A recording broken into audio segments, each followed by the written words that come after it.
Oke, jumpa lagi dengan Edwin di channel analisis laporan keuangan. Untuk sesi kali ini saya membahas Indofood CBP sukses makmur ya, ICBP. Nah, ini kita lihat ya kinerjanya menarik atau enggak berdasarkan laporan 2025 Q3-nya dari sudut pandang saya ya tentunya. Oke, kita langsung aja ke analisis ya untuk ICBP ya, ICBP. Nah, yang pertama selalu kita cek gitu dari riwayat pembagian dividen ya. Nah, untuk si ICBP ini dia 3 tahun terakhir dia bagi dividen ya.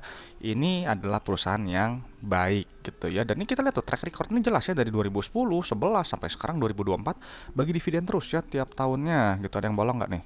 Nggak ada ya, rutin. Artinya apa? Bisnisnya itu stabil gitu ya, keuntungan tuh nyata bisa dibagikan kepada kita pemegang sahamnya, jadi nggak cuman untung di atas kertas aja ya, ngaku-ngaku untung tapi kok nggak ada dividen ya berarti cuman memperkaya owner perusahaannya. Jadi kalau perusahaan yang rutin bagi dividen seperti ini ya layak untuk dianalisis lebih lanjut ya. Ini pastikan ya kolom infonya udah benar jutaan. Selalu kita cek untuk Kastara Kasya yang ini nilainya. Nah, kenapa Kastara Kasya ini harus kita lihat ya? Karena Kastara Kasya ini adalah jumlah uang yang dimiliki perusahaan, jumlah uang yang berada di dalam dompet perusahaan ya. Uang ini punya fungsi, ingat, untuk bayar operasional, bayar ekspansi usaha, dan juga untuk bayar pinjaman ke bank ya. Jadi nilainya jangan terlalu sedikit. Karena kalau nilai terlalu sedikit, nanti bisa jadi operasionalnya terganggu atau mungkin ketiganya terganggu ya. Dan untuk posisi Kastara Kas ini dia memang naik tipis ya gitu. Dan ingat, kas itu jangan sampai naiknya terlalu melonjak gitu ya. Jadi perusahaan tuh seolah-olah menumpuk kas terlalu besar. Jangan. Ya, kalau nilai terlalu besar itu tanda tanya. Buat apa kas itu ditumpuk oleh perusahaan? Ya, padahal kelebihan kas itu bisa kita nikmati oleh pemegang sahamnya. Dengan cara apa? Ya simpel aja, ya dengan bagi dividen, ekspansi usaha, atau bayar pinjaman ke bank supaya bunganya ringan, atau buyback saham aja untuk mengurangi jumlah saham yang beredar ya, sehingga EPS dan DPS nanti lebih tinggi, dan yang di akhir yang diuntungkan itu adalah kita pemegang sahamnya gitu. Nah, jadi setelah itu kita langsung cek ke bagian ekuitas ya. Di ekuitas langsung pilih saldo laba ya yang ini nilainya. Nah, saldo laba ini kita harus lihat ya gitu. Ini angka kunci buat saya. Kenapa? Karena saldo laba ini adalah jumlah akumulasi keuntungan yang telah dihasilkan perusahaan dari semenjak perusahaannya pertama kali berdiri sampai sekarang 2025 Q3. Jadi si ICBP dari dulu pertama kali berdiri sampai sekarang 2025 Q3 itu telah menghasilkan total profit itu sebesar 43 triliun di luar dividen yang telah dibagikan. Ya, jadi ini perusahaan yang memang sudah terbukti untung. Saldo labanya positif, dia bisa bagi dividen ya. Perusahaan yang sangat baik. Karena kalau perusahaan yang saldo labanya negatif atau defisit, biasanya perusahaan tersebut ya rugi melulu gitu ya. Jadi termasuk kategori perusahaan yang bermasalah buat saya. Jadi kalau perusahaan yang bermasalah, mau harganya naik berkali-kali lipat, ya saya nggak akan tertarik gitu ya. Nah, setelah itu langsung kita cek ke bagian ekuitas ya, yang ini nilainya. Kita langsung cek aja, pindahkan dulu angkanya. Nah, ini kenapa? Karena untuk lihat TBV-nya simpel aja sih gitu ya. Dan kita juga tahu ini ya, ada rasio saldo laba terhadap modal awal ya. Ini nilainya 1,53. Artinya apa? Si ICBP itu telah menghasilkan total profit itu sebesar 1,5 kali modal awalnya. Ya, jadi kalau misalnya modal awalnya gitu ya, misalnya modal awalnya 1 miliar gitu ya, itu telah menghasilkan total profit itu sebesar 1,5 miliar gitu ya, dan itu di luar dividen yang dibagikan. Jadi ini perusahaan yang sangat baik. Gitu. Dan juga memang perusahaan yang bagus seperti ini, riwayat bagi dividennya jelas juga, memang dihargainya secara PBV memang agak murah ya, pasti dia di atas 1, dan ini 1,9. Kalau saya memang carinya yang di bawah 1 ya. Oke, lalu kita cek untuk profitabilitasnya gimana ya. Kita langsung cek ke bagian pendapatan yang ini nilainya. Kenapa harus dilihat ya pendapatan? Karena pendapatan ini adalah indikator ya pos keuangan yang menunjukkan pertumbuhan perusahaan. Jadi nilainya yang bagus harus cenderung naik. Artinya barang barang atau jasa yang dijual perusahaan itu dia dibutuhkan oleh customer, dia disukai customer gitu. Dan ini bagusnya dia ada peningkatan ya, naik 1% ya, nggak apa-apa, 1% kan tetap pertumbuhan ya. 1% better every day gitu ya, 1% better every year gitu ya. Jadi ini baik. Nah, nanti si pendapatannya nanti dikurangi oleh harga modal barang atau jasa. Ya, nanti keluar laba bruto yang ini nilainya. Ya, harus dilihat ya laba bruto itu. Karena laba bruto ini untuk melihat inti efisiensi perusahaan. Untuk melihat kemampuan perusahaan menempatkan harga jual barang atau jasa di atas harga modalnya. Lewat dari gross profit marginnya. Ya, misalnya 35% ya gross profit marginnya. Berarti kalau teman-teman menjual barang 100.000, 35.000-nya itu adalah laba kotornya. Ya, gross profitnya. 65.000-nya itu apa? 65.000-nya itu adalah harga modal barang atau jasanya. Makanya jadi kita harus cari gross profit yang setebal mungkin ya, setinggi mungkin sesuai dengan sektornya. Karena semakin besar laba bruto, cenderungnya nanti laba bersihnya juga akan makin besar. Gitu kan, nanti kan si laba bruto dikurangi oleh beban operasional, beban lain-lain, terus beban pajak, nanti keluar laba periode berjalan. Ya, inti dari laporan laba rugi, ya laba bersihnya yang ini nilainya. Gitu, kita pindahkan dulu ya angkanya. Dan ini kita lihat ya, ini emang laba brutonya memang ada penurunan ya, nggak masalah. Laba bersihnya juga ada penurunan kinerja ya, cuman nggak masalah juga sih, turun 12% ya. Ya kalau turun bisa jadi karena tadi ya ada beban-beban yang mungkin lebih tinggi, itu lebih naik yang menggerusi laba bersihnya gitu. Nah, secara PER memang ini perusahaannya udah cukup murah ya, secara PER dia dihargainya PER itu 9. Ya jadi ini apa namanya? Ya udah cukup murah lah ya secara fair gitu. Nah, tapi kita jangan cuma berhenti di laba rugi ya, kita harus cek si laporan arus kasnya ya untuk memvalidasi si laporan laba rugi. Karena apa? Karena kalau si laba rugi itu dia sifatnya akrual, jadi dia pencatatannya ya hanya dicatat di atas kertas aja. Ya beda nggak kayak penerimaan kas. Ini berdasarkan uang yang terima perusahaan dari customer, gitu kan, customer bayar tuh ya. Nah ini nilainya ya penerimaan kasnya.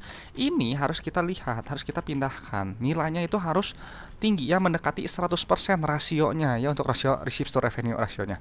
Ya, ini 95%. Artinya ini masih bagus ya, di atas 90%. Jadi bisa dibilang teman-teman menjual barang 100 juta, customer itu bayar 95 juta. Ya, 5 juta sisanya itu ya berubah dalam bentuk utang yang harus teman-teman tagih ke customernya gitu. Dan kita harus ingat ya, rasio harus setinggi mungkin, mendekati 100%. Karena apa? Uang kas yang dikumpulkan itu kan tadi punya fungsi, tadi udah dibilang, udah disampaikan, fungsi untuk bayar operasional, ekspansi usaha, dan juga untuk bayar pinjaman ke bank. Jadi ya jangan terlalu sedikit gitu ya penerimaan kasnya. Nah sekarang kita udah bilang nih ya, si ICBP pendapatannya dibilang 56 triliun, uang kas yang diterima 53 triliun. Sekarang bayar kas untuk supplier, bayar kas produksi, bayar kas untuk gaji karyawan, dan seterusnya. Nanti keluar net CFO yang ini ya, nilainya wajib positif seperti ini ya. Kenapa nilainya wajib positif? Karena kalau dia positif artinya perusahaan ini menghasilkan uang tunai dari bisnis ya. Artinya perusahaan ini dia nggak cuman uangnya habis hanya untuk bayar operasional aja gitu ya. Kalau misal habis untuk bayar operasional aja ya artinya nggak ada uang sisa untuk pemegang sahamnya gitu. Jadi wajib positif. Nah lalu untuk aktivitas ekspansi usaha dia nilai negatif ya, dia bagus ya, karena dia tuh menambah aset tetap ya, jadi perusahaan semakin lama semakin besar ya. Harus yang seperti ini gitu, karena kalau perusahaan semakin besar ya harapannya juga nanti profitabilitasnya meningkat ya, harapannya sih seperti itu. Nah lalu untuk aktivitas pendanaan atau aktivitas pinjaman ke bank ya bahasa saya ini nilainya juga sama, harus negatif kalau bisa, bagus ya. Dan ini dia bagus, dia negatif ya. Kenapa harus negatif gitu? Karena gini, kalau dia ambil pinjaman dia nilainya positif tuh kayak gini ya, ini nambah utang 571 miliar. Nah terus kalau bayar utang tuh lihat, dia nilainya negatif gitu ya. Dan itu juga kalau bayar dividen kas dia nilainya negatif. Jika nilai negatif, artinya perusahaan itu berusaha untuk melunasi pinjaman yang ada dan juga membayar dividen. Simpelnya seperti itu ya, makanya harus dicek ke laporan pos-pos keuangan yang kecilnya. Ya, jadi ini perusahaan baik. Tuh bagi dividennya lebih besar dibandingkan dengan periode sebelumnya. Gitu. Dan apa ya, memang untuk ICBP gitu ya, ini kan memang secara pola arus kas bagus ya, plus min dan ada putaran kas setara kas yang karena disebabkan oleh pembagian dividen. Karena kalau ini nggak bagi dividen artinya ada kenaikan kas setara kas. Dan kembali ya, tadi kan udah disebutkan bahwa buat apa perusahaan menumpuk kas terlalu besar. Makanya si ICBP ini dia peduli kepada pemegang sahamnya. Dia nggak mau buat apa nih ada kelebihan kasnya, bagikan aja untuk pemegang sahamnya ya. Bukti kalau memang bisnisnya itu nyata, real gitu. Makanya dia ada putaran kas 100 miliar, ini kecil sekali ya. Lalu ya sekilas saja kita cek untuk rasio lancarnya ya, untuk jangka pendek apakah secara operasional masih aman atau enggak ya. Ini 48 triliun, total liabilitas jangka pendeknya 11 triliun, jadi untuk rasio lancar ini sangat sehat ya. Ini sehat sekali gitu. Lalu untuk kas rasionya, uang kasnya 25 triliun, ininya liabilitas jangka pendeknya 11 triliun ya. Jadi ini bisa langsung dilunasi semuanya sekejap dengan kas tara kas yang ada ya. Jadi ini sangat sehat. Ya dia untuk jangka pendek aman gitu ya secara operasional ya, bukan harga sahamnya, ingat. Lalu untuk DER-nya ini 61, ya udah jelas ya DER-nya rendah sekali ya. Jadi nggak usah ditanya ya, untuk ICBP memang ini sangat sehat ya, secara apa, struktur modal sehat juga, secara rasio apa, likuiditas juga bagus, solvabilitas juga untuk sebagian rasio baik juga ya. Jadi setelah kita pindahkan data-data keuangannya, memang untuk si ICBP ini ya dia memang baik ya. Track record pembagian dividennya sangat jelas, 3 tahun terakhir bagi dividen, artinya bisnisnya nyata ya. Lalu saldo laba positif telah menghasilkan total profit itu sebesar 1,5 kali modal awalnya ya. Dan untuk perusahaan yang baik seperti ini memang dihargai PBV-nya tinggi ya, ini di 1,9 ya, premium gitu. Namun PL juga udah cukup murah ya, di bawah 10, ini di 9,8. Dan secara untuk pola arus kas ini sangat baik ya, tadi plus min gitu ya, dan ada penurunan sedikit kas kasnya, tapi ingat tadi karena ada pembagian dividennya, jadi ini sangat sehat ya, secara operasional sangat bagus. Tadi juga udah dilihat juga ya, untuk jangka pendek juga aman gitu, jangka panjang juga aman gitu ya.